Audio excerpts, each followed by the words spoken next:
जो अच्छा लगे उसे ग्रहण करो, जो बुरा लगे उसे त्याग करो। फिर चाहे विचार हो कम या मनुष्य कम हो, इससे कोई फर्क नहीं पड़ता, लेकिन जो भी मनुष्य हमारे जीवन में हो वो एक अच्छे व्यवहार वाले हो। गरुड़ पुराण के अनुसार महत्वपूर्ण बातें जो मैं आज आपके साथ शेयर करने वाली हूँ। गरुड़ पुराण में बताया गया है कि आपके कर्मों के आधार पर आपका अगला जन्म आपको कैसा मिलता है, आप इस जन्म में जो भोग रहे हैं वो कैसा है। जैसे लोग महिलाओं का शोषण करते हैं, उन्हें अगले जन्म में भयानक बीमारियां भी हो सकती हैं। ये तमाम तरह की बातें आज मैं आपके साथ अपने इस वीडियो में शेयर करने जा रही हूँ। लेकिन लोग ये बातें मानते कहाँ हैं, लोग डरते कहाँ हैं। लोग सोचते हैं जो है वो बस यही एक पल है, कल होना हो किसने देखा। लेकिन हम तो आज जीना चाहते हैं, बस आज ही में जीना चाहते हैं।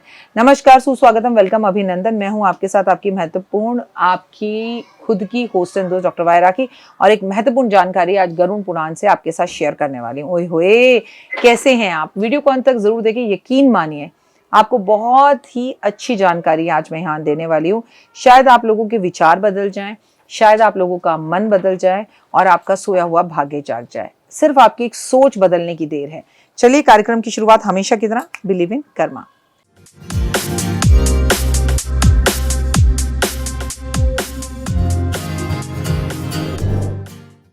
गरुड़ पुराण पढ़ी है आपने? नहीं पढ़ी तो जरूर पढ़िए, आपकी जिंदगी की सोच बदल जाएगी। गरुड़ पुराण में बताया गया है कि जो लोग अपने माता पिता भाई बहनों को प्रताड़ित करते हैं, तंग करते हैं, मारते हैं, उनकी मृत्यु बहुत ही ज्यादा दर्दनाक होती है और उनको मरने के बाद भी अपने सब कर्मों का फल भोगना पड़ता है। गरुड़ पुराण में बताया गया है कि जो लोग मृत्यु के समय पे भगवान का नाम नहीं लेते, उन्हें मुक्ति का मार्ग कभी खुला हुआ नहीं मिलता। आपको पता है हमारे पुराने ज़माने में जो दादा परदादा लोग होते थे वो क्या कहते थे? आप मेक श्योर आप में से आपके घर में ऐसा कोई ना कोई ज़रूर रहा होगा।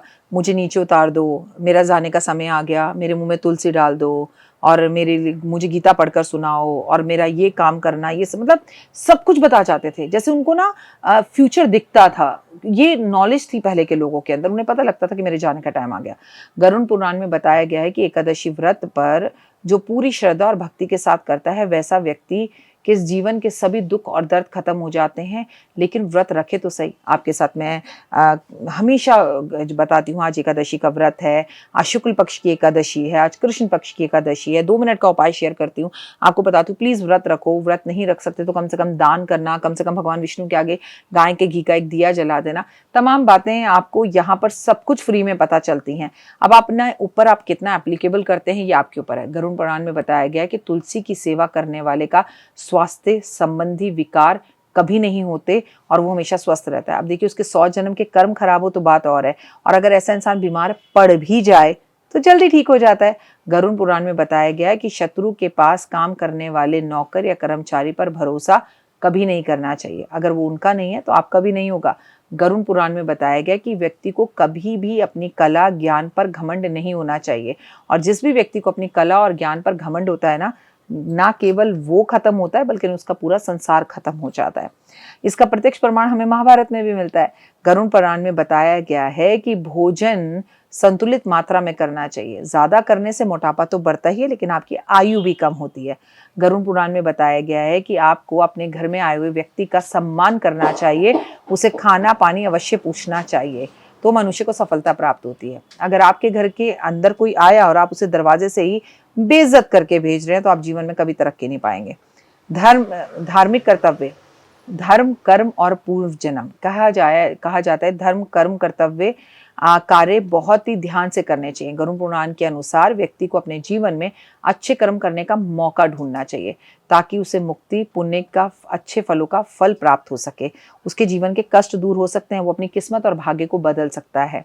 यकीन मानिए, आप अच्छे कर्म करके अपने हाथ की लकीरों को भी बदल सकते हैं, अपनी मृत्यु को भी टाल सकते हैं। मृत्यु के बाद की जो यात्रा है, गरुड़ पुराण में बताया गया है कि जीवन के ऊपर ही उसकी आने वाली मृत्यु, जो आपकी जब मृत्यु होती है तो आने वाली जो यात्रा है वो आपके जीवन काल में ही निर्धारित हो जाती है। आपके कर्मों से ये पता लग जाता है कि आप किस तरह की यात्रा करने वाले हैं, स्वर्ग मिलेगा या नरक मिलेगा।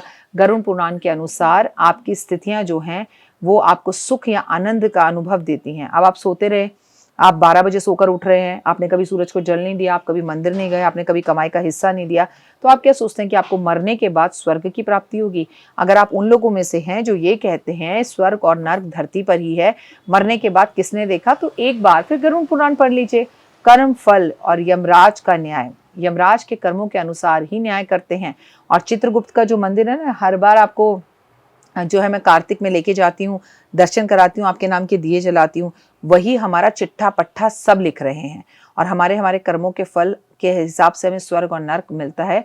और स्वर्ग मिले तो कोई बात नहीं, लेकिन नर्क भी मिलता है तो कई तरह के नर्क हैं, और उसमें अलग अलग कर्मों के लिए अलग अलग जगहों को भोगना पड़ता है। पाप और पुण्य, गरुड़ पुराण में पाप और पुण्य के विषय में भी चर्चा की गई है। यह कहा गया है कि यदि व्यक्ति पाप किए हैं तो उसके नर्क जो हैं वो कष्ट भुगतने के लिए उसे तैयार हो जाने चाहिए। उसके नर्क में ही कष्ट मिलेंगे उसको, और कई तरह के नर्कों का सामना उसे करना पड़ेगा। कई प्रकार के पाप पुण्य कर्म का वर्णन किया गया है, जैसे कि झूठ बोलने वाला, हत्या करने वाला, स्वार्थी और दूसरों को की बुराई करने वाला, ये सब उसके जीवन में से पुण्य खत्म हो जाते हैं, उसके जीवन में अशांति आ जाती है। जीते जी तो आती है, मरने के बाद तो है ही।